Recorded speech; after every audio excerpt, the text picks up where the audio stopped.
성경 말씀 봅시다. 사사기 9장. 사사기 9장 1절부터 21절까지 교독하겠습니다. 9장 1절 제가 먼저 읽습니다. 여룹바알의 아들 아비멜렉이 세겜에 가서 그 어미의 형제에게 이르되 그들과 외조부의 온 가족에게 말하여 가로되 너희는 세겜 사람들에게 가라. 여룹바알의 아들 70이라 너희를 다스리고 한 사람이 너희를 다스리고 너희에게 나오라. 또 나는 너희의 고일주님을 생각하라. 그 어미의 형제들이 그를 위하여 이 모든 말을 온 세겜 사람들의 귀에 고하매 그들의 마음이 아비멜렉에게로 기울어서 말하기를 그는 우리의 형제라 하고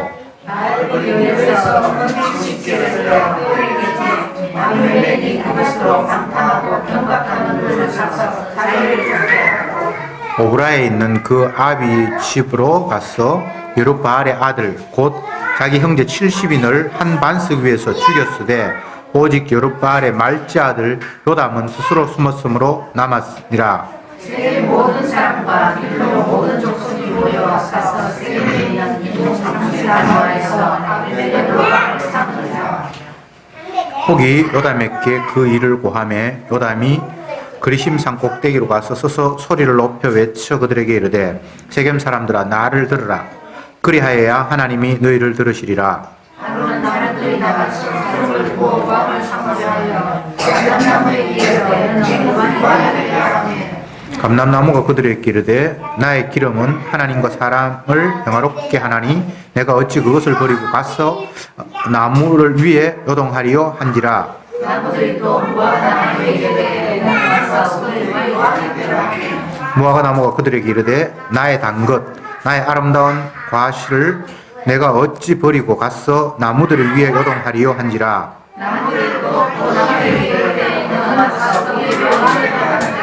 포도나무가 그들에게 이르되 하나님과 사람을 기쁘게 하는 나의 새 술을 내가 어찌 버리고 가서 나무들 위에 요동하리요 한지라.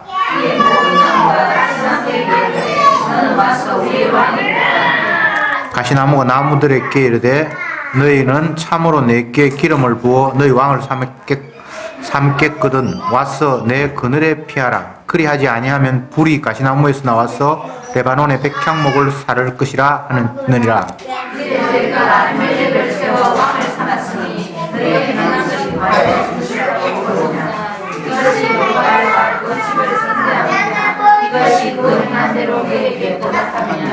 우리 아버지가 전에 죽음을 무릅쓰고 너희를 위하여 싸워 미디안의 손에서 너희를 건져내었거늘 너희가 오늘날 일어나서 우리 아버지를 죽였어 나를 가르치는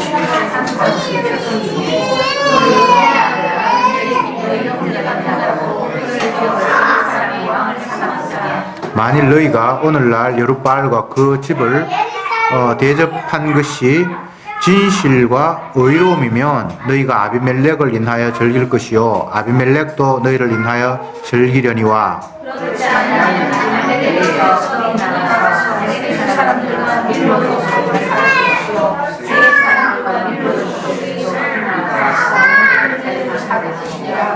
요담이 그 형제 아비멜렉을 두려워하여 달려 도망하여 베엘로 가서 거기 거하니라. 아멘. 9장은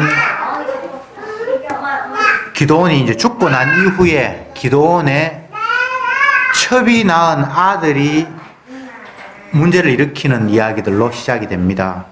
기드온은 정식 부인에게서 70명의 아들이 있었고 또 여기 오늘은 첩의 아들이 이제 나오는데 아비멜렉이라고.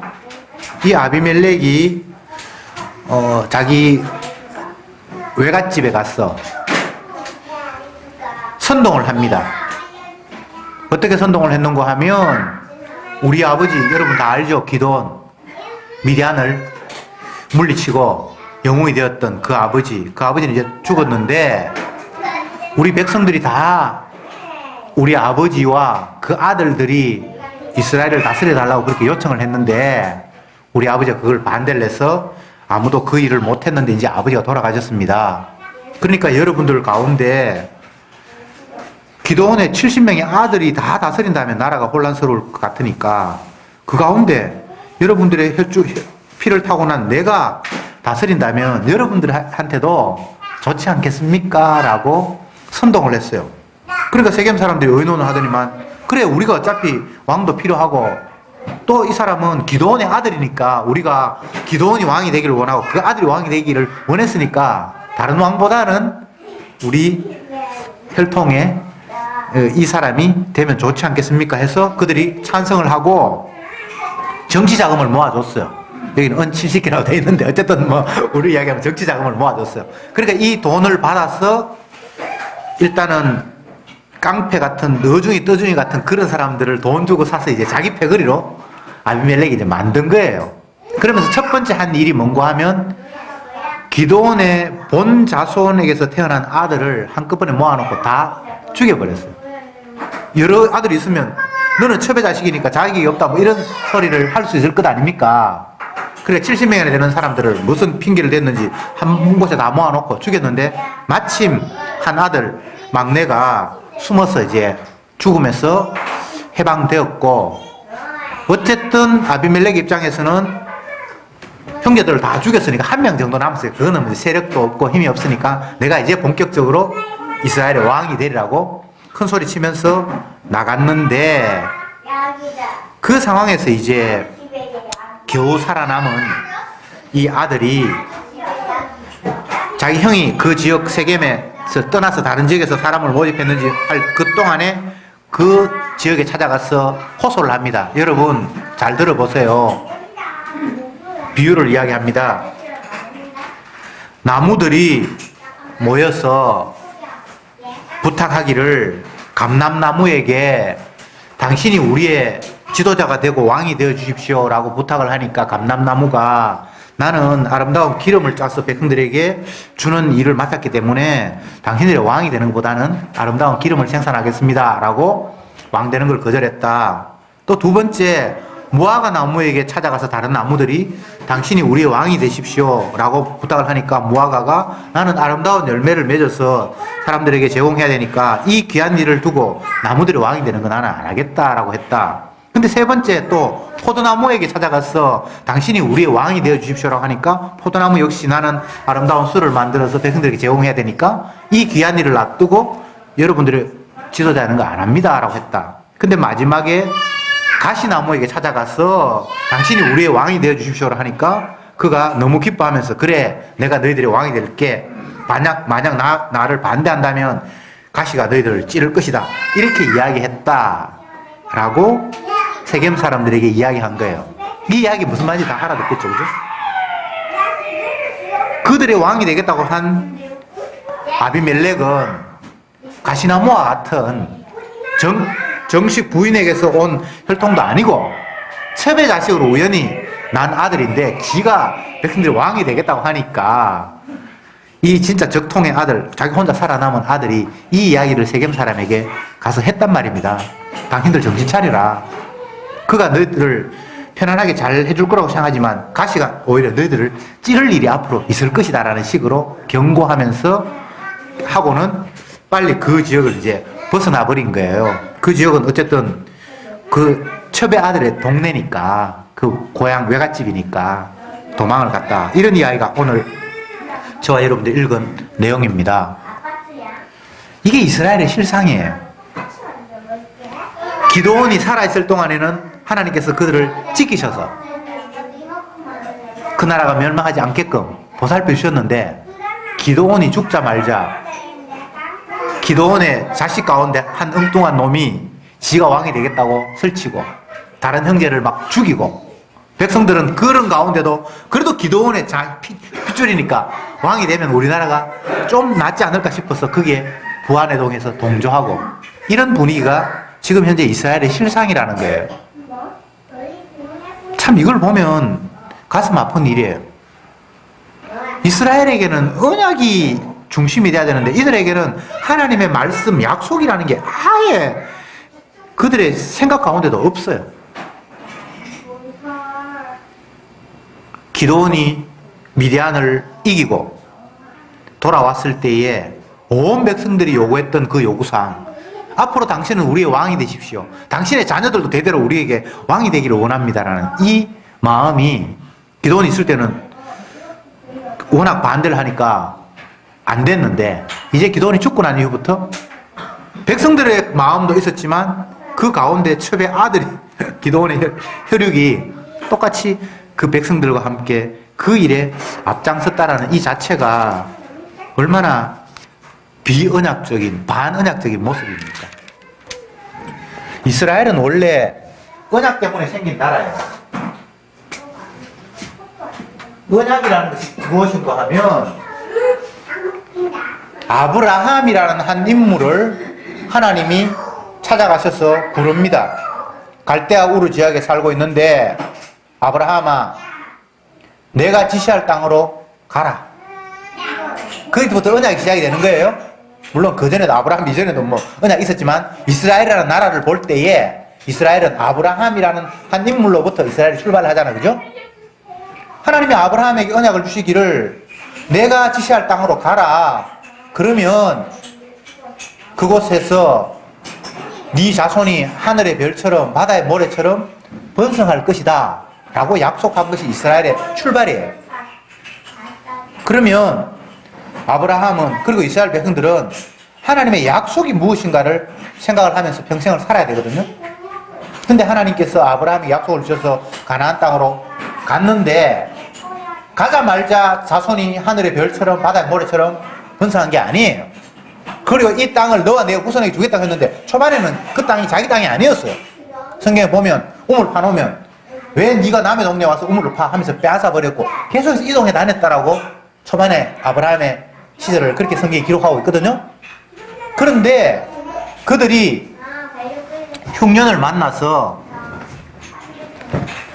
하나님이 약속한 땅을 완전히 떠나버리는 사건이 발생했어요.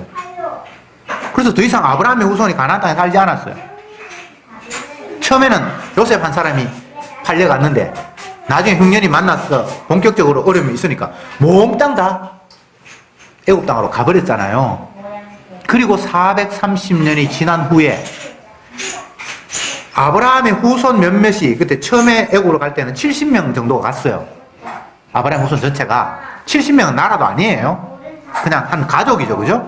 지금도 대가족들이 자녀 뭐 7명 할아버지가 낳았고 그 7명이 결혼하고 해가지고 한 70명 된 사람이 있어요. 텔레비전에 종종 나오잖아, 그죠? 그러니까 아브라함의 자손 70명이 애굽으로 흉년을 만나서 피신해서 갔을 때는 그걸 나라라고 할 수 없었어요. 그런데 하나님이 남의 땅 애굽에서 하나님의 언약을 이루기 위해서 그들을 번성하게 해요. 번성해야 될 그 당시에는 애굽 사람들이, 히브리인들이 너무 번성하니까 그들을 남자가 태어나면 막 죽여라고 하는 그 상황 속에서 계속 인구가 팽창을 했어요. 그래서 430년 후에 인구가 얼마가 됐는지 뭐 정확하게는 모르지만 출애굽할 때는 20세 이상 전쟁에 나갈 사람만 뭐 60만이나 그렇게 됐다고 하니까 엄밀히 따지면 여자, 노인, 전쟁에 못 나갈 어린 아이들 다 합치면 200만이 넘는다고 추산을 하는 거예요. 70명이 갔는데 430년 후에 200만 정도가 됐다고 그러면 울산 인구의 배잖아요. 그 당시로 보면 어마어마한 사람이에요. 그래서 하나님이 약속하신 대로 가나안 땅을 아브라함이 너 후손에게 이 땅을 주라고 약속했어요. 그 약속 때문에 하나님이 애굽에 있는 그들을 가나안 땅으로 집어넣거든요.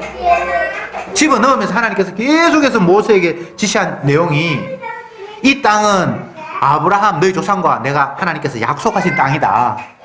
그리고 이 땅은 약속의 땅이기 때문에 계속해서 어린 양의 피가 흘러야 되고 제물이 제사 드려져야 되고 하나님의 은혜가 아니면 살 수 없는 땅이라는 사실을 너희들이 기억해야 된다. 그리고 모세에게 준 율법을 너희들이 순종해야 된다. 그래야만 이 땅이 평화가 있을 것이고 젖과 꿀이 흐르는 땅이 될 것이고 뭐 이렇게 쫙 약속을 했어요. 그런데 지금 사사시대에는 모세가 광야에서 죽고 모세 후계자 여호수아가 땅을 분배해서 거의 다 차지하고 죽고 그 이후에 사사시대로 접어들거든요.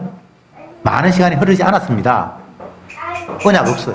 근데 아브라함 우리 조상을 통해서 이 땅을 우리에게 주셨다. 이 땅은 젖과 꿀이 흐르는 땅이다. 어린 양의 피가 뿌려져야 되고 제사가 지내져야 되고 하나님 말씀이 순종돼야만 우리가 이 땅에서 번성할 수 있다라는 이 언약이 이제 완전히 그런데 머릿속에 완전히 지우개가 되어서 아무것도 없는 거예요. 그러면 그들에게 남은 게 뭡니까? 이웃 나라 보면서 저들은 왜 어떻게 잘 사네? 저들은 무기도 있고 병력도 있고 뭐 왕이라는 지도자가 있어서 잘 사는 것 같네. 우리는 저들에 비해 보니까 기절이네. 아무것도 없네. 우리도 저들을 본받아야지. 그래야 우리가 잘 살 수 있지. 언약이 없어. 하나님의 약속이라는 게 없어. 약속 때문에 지금 여기 왔는데 그 조상 아브라함에게 하나님이 약속 지키기 위해서 이곳까지 와서 땅을 주었고 바다의 모래처럼 하늘을 번성하게끔 주님께서 해주셨는데 이제 그들의 의식 속에는 약속이라는 게 하나님이 언약 때문에 우리가 이곳에서 지금 살게 되었다는 것이 완전히 깡그리 지어져 버린 상태가 되었단 말이에요.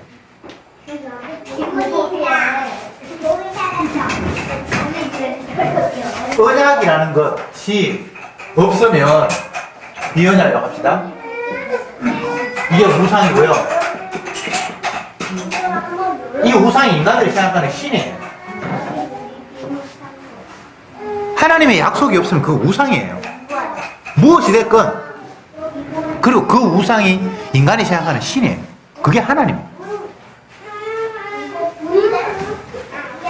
하나님은 자기가 약속한 것을 시행하심으로 말미암아 자기 자신이 여전히 지금도 주가 되어 있다는 것을 계시해 주시는 그런 분이거든요. 하나님은 형태로 나타나서 짠! 내가 하나님이잖아. 이렇게 자기 자신을 계시해 주지 않아요. 하나님은 볼 수도 없고 너무 거룩한 분이니까 인간에게 형태로 나타나지도 않았어요. 구약에서는 이름을 물어도 하나님께서 이름도 가르쳐 주지 않고 나는 언약의 하나님이다. 나는 아브라함의 하나님, 이삭의 하나님, 야곱의 하나님이다. 그 말을 굉장히 구약에서는 반복하는데 그 말은 아브라함이 약속하셔서 약속대로 내가 이 땅을 너에게 준 하나님이다. 이삭과 약속한 대로 내가 실천한 하나님이다. 야곱에게 이스라엘로 바꾼 분이 바로 여호와 하나님이다라는 이야기를 계속해서 해요. 그러니까 그 하나님은 다른 식으로 확인할 수 있는 것이 아니라 약속하셨고 언약하셨는데 그 언약대로 실천되는 모습 봐라. 그게 나의 모습이다라고 주님이 말씀하신 거예요. 여호와 하나님, 구약의 여호와 하나님, 하나님을 이야기할 때 앞에 여호와라는 걸 붙여요. 그건 언약의 하나님이라는 거예요. 약속하신 바를 실행하는 분이라는 거예요. 근데 만약 오늘 우리들이 하나님 찾으면서 언약을 근거한 하나님이 아닌 하나님이 되어버리면 우상이 되는 거예요. 예수 교회가 많이 얘기했는데 언약이 없는 주님께서 약속하신 내가 내 아들을 대신해서 죽임으로 말미암아 너희의 죄를 사하겠다라는 그 언약이 빠진 신이 되어버리고 예수가 되어버리면 우상이 되어버립니다. 이게 오늘 이 본문에서 우리가 강하게 느끼고 확인해야 될 중요한 대목입니다. 인간적으로 생각해 봅시다. 한 나라에 지도자가 없어서 이방의 침략을 받고 수많은 어려움을 겪다가 갑자기 지도자 한 사람이 생겨서 그 어려움을 다 해소해버렸다. 근데 그 지도자가 이제 죽었다. 그런데 그 자녀가 나타나서 물론 첩의 아들이지만 내가 지도자가 될게 라고 했다. 그럼 인간적으로 보면 그게 고마운 거예요. 백성들 입장에서는 다른 나라는 지도자가 다 있는데 자기 나라 지도자가 없으니까 남들이 쳐들어오면 뭐 누가 책임질 사람도 없고. 그런데 어쨌든 옛날에 한때 잘 나갔던 그 아버지가 자기 나라를 이웃 나라의 그 학정에서 건져줬으니까, 그리고 그 아들이 왕이 되겠다고 나섰으니까 백성들 입장에서는 이게 환영할 일이죠. 그런데 거기에는 언약이라는 생각이 제외되어 버린 거예요. 그러니까 이게 망해야 되는 거예요. 오늘날 성도들이 하나님의 약속을 생각하지 않으면 이런 모양이 되어버려요.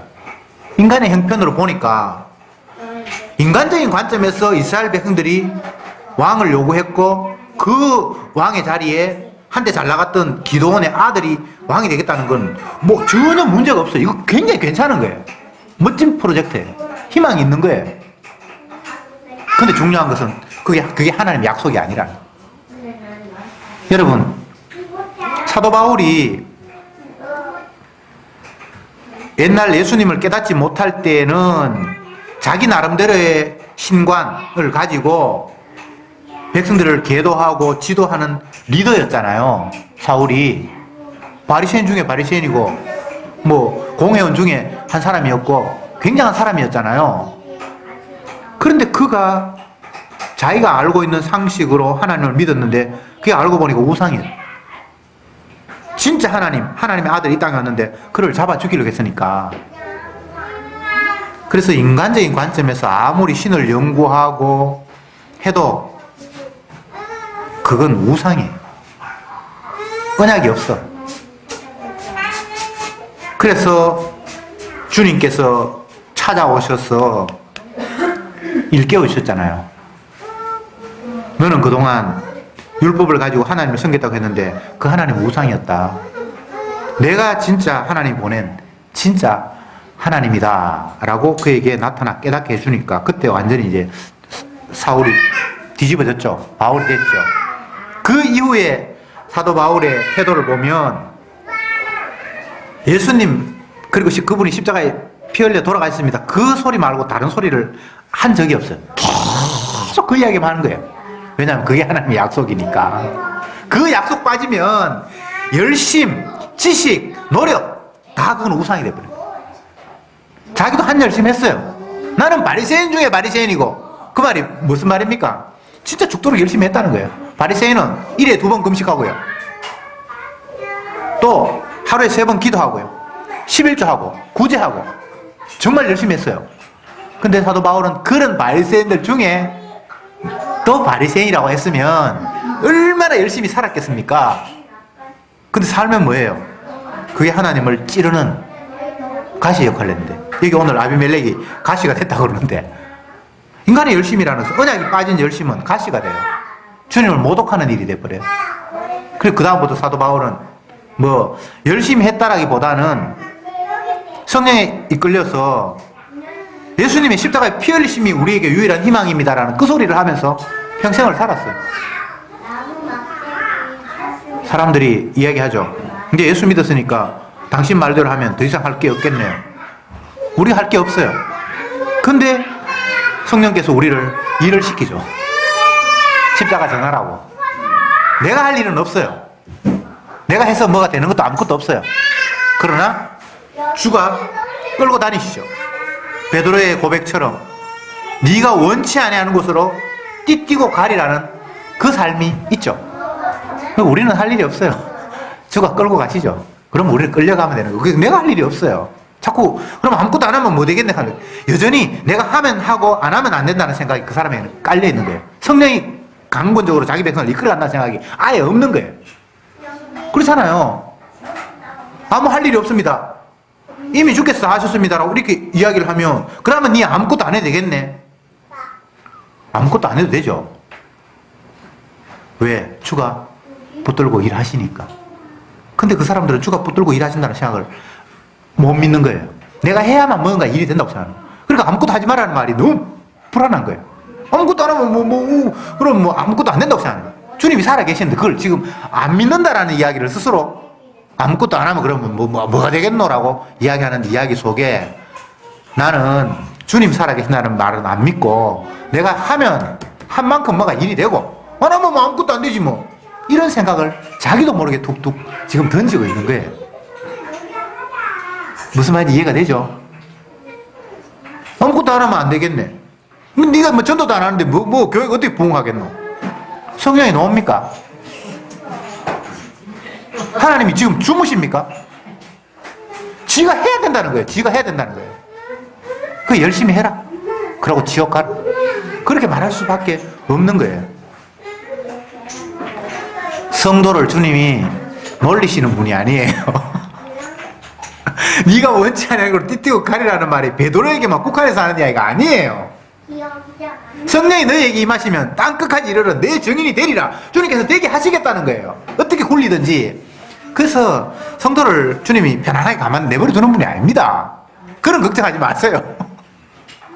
어떻게 하는지 이용하세요. 사람에 따라 다르겠지만 이렇게도 이용하시고 저렇게도 이용하시고 주님은 자기 백성을 다 활용을 하신다니까요. 우리가 그걸 믿으면 주님 앞에 끌려가면 되잖아요. 저리 밀면 저리 가고 이리 땡기면 이리 땡기고 그게 내 이익하고 상관은 없고 빌립이 성령에 충만해서 광야에 이끌려서 광야로 간지라. 광야에는 전도하러 가는 데가 아닙니다. 시장에나 사람 많이 모인 데 가야지. 바보입니까? 광야에 전도하러 가게. 근데 단 한 사람, 그 광야를 지나가는 사람을 만나게 하기 위해서 성령이 이끄시잖아요. 그러니까 내가 전도하는 게 아니에요. 왜 성경에서 빌립이 성령에 충만해서 광야로 이끌려 갔다라는 말을 합니까? 그가 전도하기 위해서 설쳐서 이디오피아 내시를 전도한 게 아니라는 이야기를 하고 싶은 거예요. 광야에 가는 미친 사람이 어디 있습니까? 광야에 왜 갑니까? 광야에는 아무것도 없는데. 근데 한 사람을 만났어요. 자기가 만나고 싶은 게 아니에요. 그것도 성령에 이끌려서 갔다고 돼 있으니까. 그러니까 우리가 성경을 보면서 언약이 없는 백성은 망한다. 주님의 약속이 빠져버리면 그것은 우상이다. 헛것이다. 이 생각이 머리를 떠나면 안 돼요. 그냥 일 잘 풀린다고 하나님의 은혜라고요? 언약이 없잖아요. 십자가가 없잖아요. 교회가 사람 많이 모여서 예배당을 크게 지어서 축복이래요. 거기에는 언약이 없잖아요. 언약이 있으면 망해도 복이고요. 우리가 고난 당해도 복이고요. 십자가 드러내기 위해서 스데반은 돌에 맞아 죽는데 그게 은혜예요. 언약이 없으면 저주잖아요. 사람들로부터 돌 맞아 죽으니까 언약이 없으면 저주죠, 그죠? 근데 언약 때문에 돌 맞아 죽으니까 그게 복이에요. 성경은 이렇게 해석하는 거예요. 아이고, 그 집은 하는 일마다 잘 되고 진짜 복 받았다. 이 얼마나 무서운 저주입니까? 하는 일마다 잘 된대. 언약도 없는데 잘 된다라는 개념이 어디에서 근거한 잘됨입니까? 또 반대로 아이고 그 집은 뭐 되는 일이 없더라. 무엇을 근거로 해서 일이 안 된다고 지금 판단하고 있죠? 주님은 자기의 목적을 이루기 위해서 우리의 가정을 깨기도 하고 우리를 병들게도 하고 우리를 울게도 하시는데 물론 늘 울음만 있는 게 아니에요. 웃게도 하시고 울게도 하시고 만나기도 하시고 헤어지기도 하시니까. 근데 인간은 좋은 것, 자기가 생각할 때 좋은 것은 복이고 안 좋은 것은 저주라고 생각하잖아요. 그게 언약 없는 생각이잖아요. 언약이 있으면 넘어져도 스데반처럼 돌에 맞아도 아니면 세례요한처럼 목베임을 당해도 그게 복이에요. 여자가 낳은 자 중에 세례함보다 더 큰 이가 없다. 언약에 근거한 평가입니다. 언약 빠지면 저주죠. 목베어 죽는데 그게 뭐 정권한테 까불다가 이기지도 못하고 뒤집지도 못하고 그냥 죽어버리는 그런 모습이 되잖아요. 근데 주님의 말씀 때문에 죽으니까 그건 가장 이 땅에 사는 인간 중에 그보다 더 멋진 인생이 없었다고 주님께서 평가해 버리는 거예요. 자, 다시 본문으로 돌아가서 기드온의 첩의 자식인 아비멜렉이 정치적인 관점에서는 상당히 똑똑한 아들입니다. 자기가 얼마나 백성들에게 지도자가 되고 싶은 마음이 있었겠어요. 그 이유는 무엇인가 하면 첩의 아들이라는 이유 때문에 늘 소외됐겠죠. 70명의 본자손인데 첩의 아들 이게 뭐 그 집안에서는 완전히 이게 별 볼 일 없는 존재였지 않겠습니까?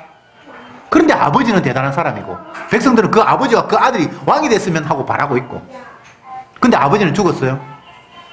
만약에 다른 형제들 가운데 본 자손들 가운데 왕이 됐다고 하면 아마 그 사람이 먼저 왕에 올라갔을 거예요. 그죠? 근데 뭐 아버지에게 순종했든지 뭐 아니면 뭐 다른 생각이 있었는지 그건 모르지만 그들은 아직은 그런 움직임이 없었는데 평소에 서러움 당하고 있던 첩의 아들 자기가 외갓집에 갔어. 외삼촌 뭐 외할아버지 모셔놓고 백성들이 원래 우리 아버지 그리고 그 아들이 왕이 되기를 원했는데 내가 왕이 되면 다른 아들보다는 당신들한테 도움이 되지 않겠습니까? 이게 상당히 정치적인 감각이 있는 거잖아요. 그리고 그들이 동네 사람들이 그래 다른 사람보다는 낫지. 우리나라 정치에서도 우리가 남이가 하면서 서로 모여서 지역 연구 이야기하고 그게 상당히 정치적인 거예요. 그러니까 이 세겜 사람들이 정치자금 모아서 줬어요. 은 770을 모았어.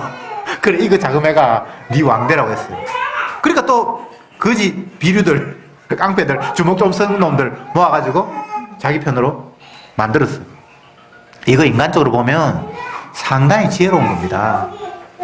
이렇게 정치를 하는 거예요 원래. 그런데 중요한 것은 언약이 결여돼 버린 거예요. 하나님의 약속이 여기 없는 거예요. 이게 저주예요. 이스라엘 백성들이 왜 이런 모습을 취하는 겁니까?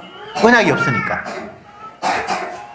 그러니까 지금 죽임 당하는 가운데 피해서 살아남은 한 아들, 이 아들 요담인데, 요담이 세겜에 찾아가서 세겜 사람들에게 당신들이 선택한 것은 진짜 괜찮은 지도자가 아니라 당신을 찌를 가시를 당신의 지도자로 세웠습니다 라는 이 이야기, 그죠? 이 이야기는 언약에 근거한 거예요.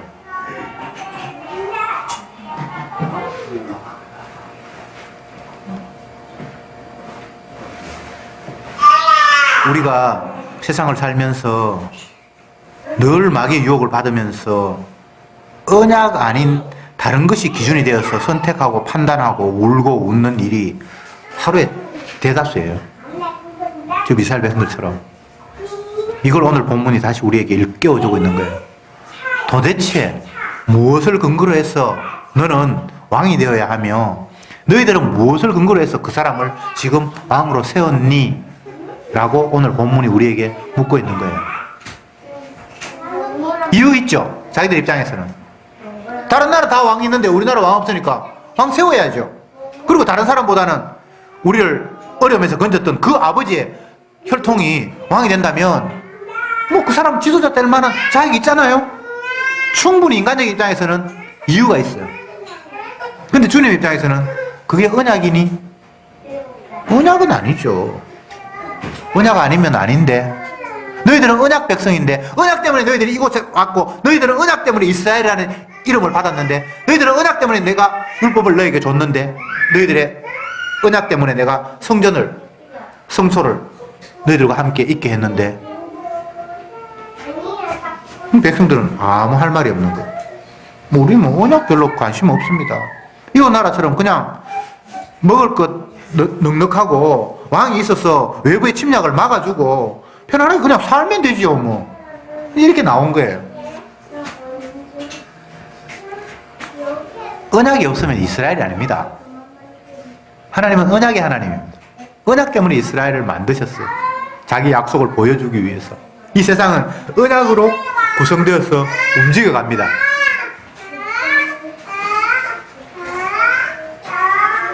하나님의 최종적인 약속은 아들이 추가되어서 모든 피조물로부터 영광을 받도록 되어 있습니다. 그리고 그 아들은 자기 백성의 허물을 대신해서 저주받아 피 흘려 죽습니다. 이게 하나님의 언약이에요. 그런데 사람들은 예수님의 피 흘려 죽으심 때문에 우리가 죄로부터 깨끗하게 되었다라는 그 약속은 관심이 없고, 어쨌건 뭐 예수님 앞에 기도하면 응답해 준다고 했으니까 내가 이렇게 힘든데 주님 앞에 기도해서 이 문제 해결해야죠. 이게 그들의 생각이에요. 그게 언약이 없으니까 그게 우상이에요. 우상. 신은 예수님이라 그랬는데 그게 우상이에요. 자기들은 하나님 하나님 부르는데 이 불법을 행하는 자들아 떠나가라, 나는 너를 모른다라고 판정할 수밖에 없는 일들을 계속하고 있는 거예요. 아니 주의 이름으로 귀신 쫓아냈어요. 주의 이름으로 권능 행했어요. 주의 이름으로 봉사했어요. 나는 너를 모른다. 이 얼마나 무서운 이야기예요. 자기는 철떡같이 그것이 하나님의 뜻이라고 생각을 했는데 언약이 아니니까 그게 하나님의 뜻이 아니고, 처음부터 농땡이 치면서 지 맘대로 살았으면 좀 덜 억울하겠는데 주님을 위해서 열심히 한다고 했는데 그게 아니면 정말 약오를 거예요. 미치고 펄짝 뛸 거예요.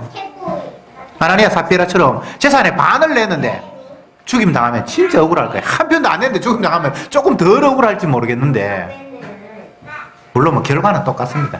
언약을 모르니까 지옥 갈 수밖에 없는데 원리가 그렇다는 거예요. 복음. 사람들이 쉽게 이야기하죠. 그 말 자체는 얼마나 좋습니까? 복된 소식, 기쁜 소식, 얼마나 좋습니까? 그런데 정작 무엇이 기쁜 소식인지를 몰라요. 하나님이 말씀하신 기쁜 소식이 아니라 자기가 상상한 기쁜 소식을 기쁜 소식이라고 착각하고 있는 거예요. 아들이 취직을 해서 너무 기뻐요. 그게 기쁜 소식이라고 자기가 그냥 믿고 싶은 거예요. 근데 그건 언약이 아닌데. 재산이 늘었다는 소식이 기쁜 소식인 거예요. 본인에게는. 근데 성경에는 주님께서 그걸 약속한 적은 없는데. 그래서 가난한 자가 복이 있나니 이런 이야기도 들으면 멘붕. 가난한 자가 복이 있다니. 무슨 말인지 모르는 거예요. 애통하는 자가 복이 있나니 그러면 이게 무슨 말인지 감이 안 오는 거예요. 물론 그들이 생각하는 애통과 그들이 생각하는 가난이 주님께서 말씀하신 가난과 또 달라요. 다르긴 다르지만 부자가 되면 복이 있다고 생각하는 그들에게 가난한 자가 복이 있나니 이렇게 얘기를 해버리니까 정신이 지금 하나도 없는 거예요. 근데 그게는 물질하고 상관이 없는 거예요. 그 가난은.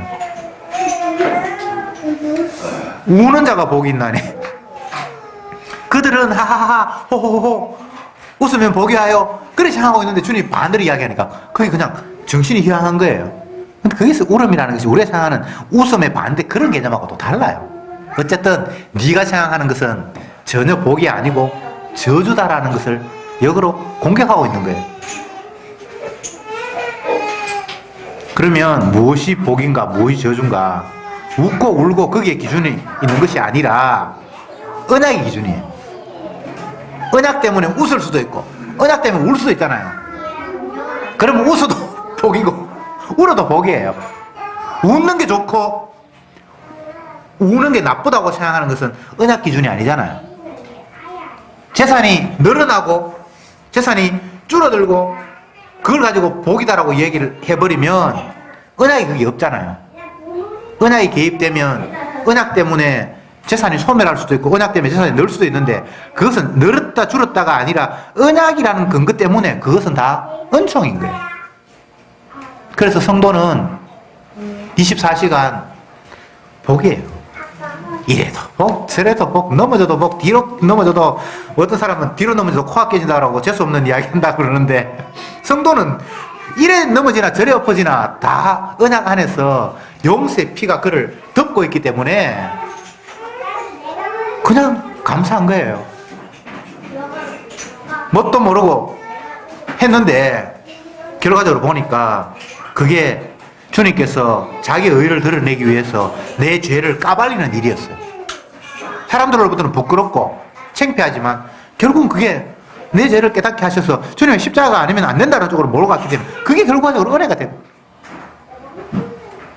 요즘 예를 들면 미투 운동 벌어져서 뭐 온갖 여자를 다 건드리고 집에 아내는 멀쩡하게 있는데 뭐 그게 폭로가 되어서 정말 부끄러운데 그가 만약 성도라면 주여 나는 그동안 잘난 체 했는데 내가 이렇게 더러운 죄인이군요 라고 깨닫고 그렇지만 주님의 보혈의 피가 이 나의 음란한 이것도 덮으셨죠 라고 만약에 깨닫는다면 그거 지금 은혜가 임하는 순간이에요. 근데 아무도 그런 은약적인 관점에서 사건을 이해하거나 풀거나 하지 않잖아요. 그게 저주예요. 그게 저주예요. 그 사람이 그런 창피한 일을 당했다라는 게 저주받은 일이 아니라 그 상황을 언약적으로 보지 않는 게 저주라고요. 에이 추잡한 놈. 뭐 저런 놈이 지도자가 돼? 전혀 언약하고 상관이 없이 그렇게 바라보는 게 저주라고. 세상은 아무도 주님 앞에 칭찬 들을 만한 사람이 없습니다. 비난의 대상만이 비난이 아니라 비난하고 있는 그 사람도 똑같은 사람들이에요. 왜 주님이 그런 일을 일으키셨는가? 우리가 그런 존재라는 거예요. 의인은 음란이 하나도 없다는 모습을 온갖 추잡한 일들을 터뜨리면서 사람들에게 보여줌으로 말미암아 저게 니 꼬라지래 이렇게 주님께서 가르쳐 주시는 거예요. 뭐 이명박 그 사람만 재산 챙기는 게 아니에요. 그 사람은 더 많이 챙길 수 있는 위치에 있었으니까 조금 우리보다는 많이 챙겼을 뿐이지, 우리는 그 정도 안 되니까 내가 할 수 있는 역량 가운데서 나도 남들 적당하게 억압하면서 챙기는 그런 삶을 그냥 모든 인간들이 다 살고 있는 거예요. 뭐 그 사람 용서해 주자는 이야기를 제가 하는 게 아니에요. 언약적인 관점에서 어떤 사건을 바라볼 때에 A라는 사람의 그 추잡함의 노출이 바로 네 모습 아니냐라고 주님께서 가르쳐주고 있다라는 겁니다. 망대가 무너져서 예루살렘에 12사람이 갑자기 죽어버렸는데 그 사건을 보면서 아이고 내가 그 시간에 거기 안 가서 천만다행이다. 사람들은 그렇게 이야기해요. 비행기가 추락해서 죽었는데 내가 그때 가려고 그랬는데 다른 일 때문에 그 비행기 못 탔는데 천만다행이다. 그냥 이렇게 이야기를 해요. 그게 아니잖아요. 주님의 용서가 없으면 내가 저런 멸망 가운데에서 찍소리 한마디 못하고 그냥 사라져버릴 저주받아야 될 존재가 바로 나라는 사실을 주님은 그런 상황을 통해서 보여주고 있는데, 그래서 성도는 용서받았기 때문에 비행기 떨어져가 죽어도 상관없어요. 용서해요. 그런 은혜가 성도에게 있어야죠.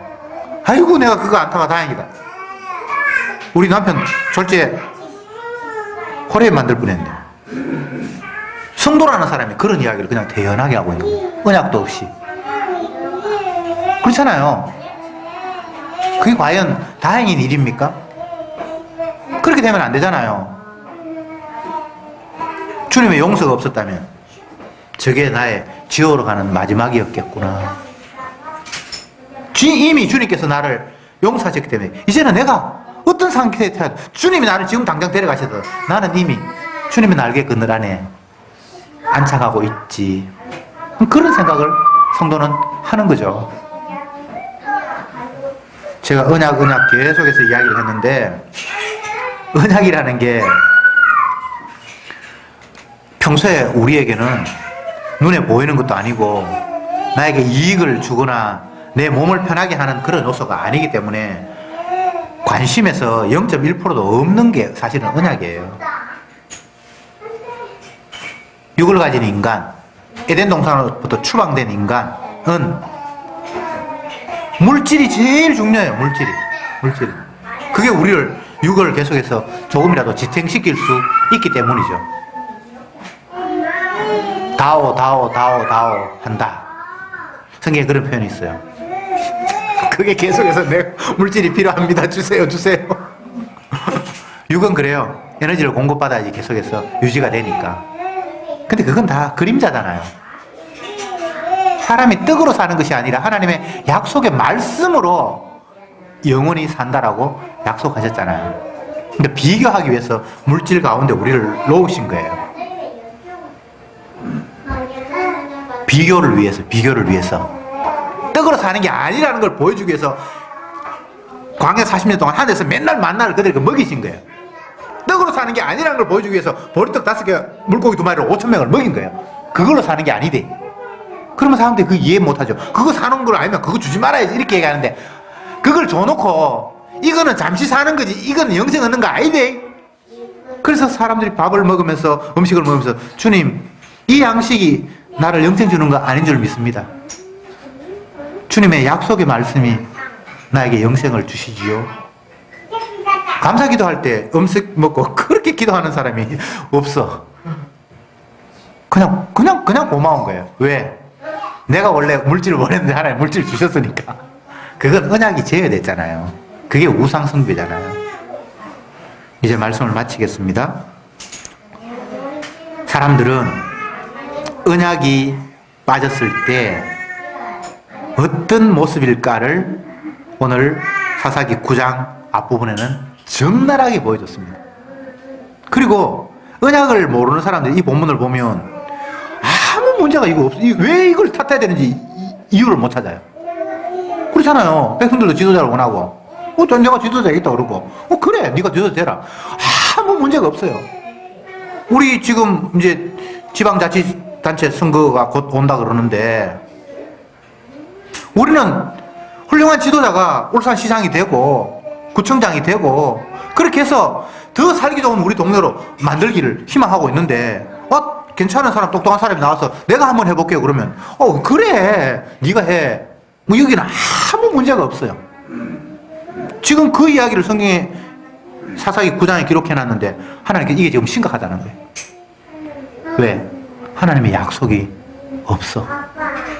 여러분, 다른 거 다 잊어버려 좋은데 성도는 주님의 언약 때문에 사는 사람입니다. 언약 때문에 저렇게 해서 만들어 놓은 사람입니다. 주님의 피공로가 무엇인지 보여주기 위해서 우리를 부르셨습니다. 그럼 여러분에게는 주님의 피의 의미가 날마다 삶 가운데서 피어나야 되지 않겠습니까? 기도합시다. 주님, 감사합니다. 사사기에 기록된 사건을 통해서 언약이 없는 자들의 모습이 어떠한가를 다시 한번 되새겼습니다. 이게 이스라엘의 모습이 아니라 우리들의 평소의 모습 아닙니까? 날마다 무엇을 먹을까, 무엇을 마실까, 무엇을 입을까, 이것이 나에게 중요한 일이 되었지, 정작 십자가의 은혜가 나의 삶의 핵심이 아니었음을 고백합니다.